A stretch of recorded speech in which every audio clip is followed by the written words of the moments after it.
Frank, just trade deadline's tricky time for pretty much any team, right? I mean, is it? How do you kind of manage guys who might kind of be just feeling pressure or anything like that during this time? Yeah, I mean that's just something that players have to play through. You know, I don't think we need to over communicate in those situations. They know the business. You know, so I don't over communicate in those situations. What's the status of Carmelo Anthony? He's going to be out tomorrow. I know that. You know, I don't know about the game after that second night of back-to-back, but you know, we're going to be cautious with it. You know, make sure it's not something that doesn't linger. So for now, we'll be listing him as out tomorrow. How's Kendrick doing as he's starting to? Doing some more you know, on the court work, but still you know, not really ramped up to where he's close to playing. When you kind of, I guess this is a question I asked LeBron, like when you guys have expressed optimism about this team, does that optimism come from the fact that like sort of the jury's still out on the Russ, LeBron, AD sort of like Trinity, in the sense that it's like we've only seen it for 17 games, or is the optimism more based in slivers that you've kind of seen sort of along the way, slices of games, quarters? I mean, optimism goes back to the offseason, you know, and I think when your starting point is LeBron James and Anthony Davis, you got a chance, you know, and you know, obviously with Russell's body of work and the way Malik is playing and our centers and our wings and our shooters, like, you know, if it all comes together with the starting point being LeBron and AD, you got a chance. So, you know, the optimism is going to be strong. In that vein, and going back to the trade deadline, do you feel like you guys have seen enough from your group, just given all the instability you've had with lineups, to know what your attitude should be at the trade deadline? Like what the approach should be? Yeah, I mean, you have to just evaluate what you've had. I mean, you can't focus on what you haven't had. You know, you evaluate on the body of work that, you know, our guys have put forth so far, and understanding that, you know, we haven't been whole the whole year, for most of the year, and you know, so you just make whatever decisions based on that. Mark, Frank, how have you seen Trevor coming along, you know, after he had that lengthy absence with his injury? Yeah, well, I think his first run coming back, to me it was noticeable that, you know, he was still fighting through the strength in the ankle, you know, and getting his mobility back to where it needs to be. And you know, I think after that first run, being off for a few games before he's come back with Melo's injury, seems to have benefited him.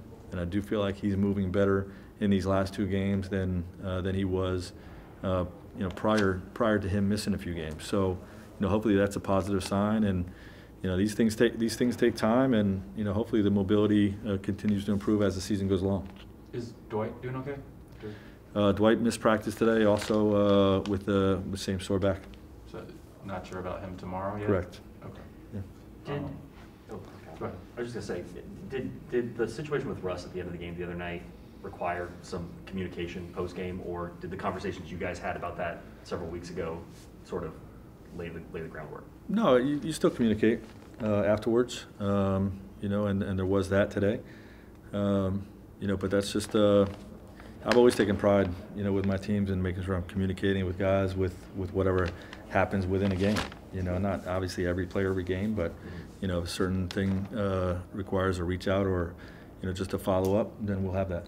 You said something after the game, kind of when you were talking about why you went with Talon, that it was like you knew LeBron was going to have the ball, so we wanted to find someone who could maybe give us a little more impact on defense and who could be a little more comfortable off the ball. Like, do you need Russ to give you guys more of those two things specifically? Like, does he need to be? He can do both, but in that game, the way the game was going, I felt like Talon was going to give us more, and you know, that's the simplest way to put it. You know, if you're struggling a little bit or you're hesitant offensively, you got to make sure you're impacting the game in other ways. You know, mainly on the defensive side of the ball, and you know, I thought Talon had some good juice defensively in particular. So you got to make tough decisions. Is that, I mean, we probably asked this 100 different ways, but is that sort of the challenge with Russ? Because, like, I mean, Russ has not really been asked to be an off-the-ball, like, impact the game on defensive player ever, really? Maybe, I mean, since UCLA. Yeah, but he's done it throughout his career. I mean, he's played with great players. You know, he knows how to play to win. You know, so it's not something that's new to him. Frank, since AD's return, I think he has 18 blocks over his last 6 games, which is his most blocks over a 6-game span. What have you seen defensively from him, and is it just purely playing more at the 5, or is there something more of a concerted effort to protect the paint? Well, hopefully it's not determined by the ball containment and just the opportunities to get blocks. The ball's coming to the rim as frequently as it comes. Sometimes there's more opportunities to get blocks. Hopefully it's just AD returning to form and being dominant. You know, but I do think he's had a look about him the last X amount of games. I think since Braun went out, that resembles more closely 2020. AD than we've seen maybe since then. So that's a real positive sign for us. How much does? Go ahead. How can you use LeBron James going forward, knowing that you need to win games? You're in ninth in the West, and you're trying to move up. How do you use him the right way so that you can keep him healthy? If you can, be responsible with the minutes and the load that he's carrying within those minutes. Is the best way to put it. And I just try not to overdo it. Is that hard to do, considering? Extremely. Yeah, I want to play him 48 minutes a night. But what's his role in this? Does he want to play more minutes, less minutes, or is he willing to listen to? No, he's willing to listen. Okay. Yeah, he understands the big picture of the marathon, and what at least you plan out going into the game, and then obviously, sometimes the game requires an adjustment to that. Just get back to Jovan's question. How much does AD's willingness to play center that way, just the position, click kind of the other guys into place and balance the lineup for you guys? Well, it balances us offensively. I think I still would say ideally defensively, if you're putting a defense lineup out there, then you have 2 7-footers out there because of AD's mobility to be able to guard on the perimeter, and you still have a rim protector inside. That just hasn't been a functional lineup with this year's team offensively.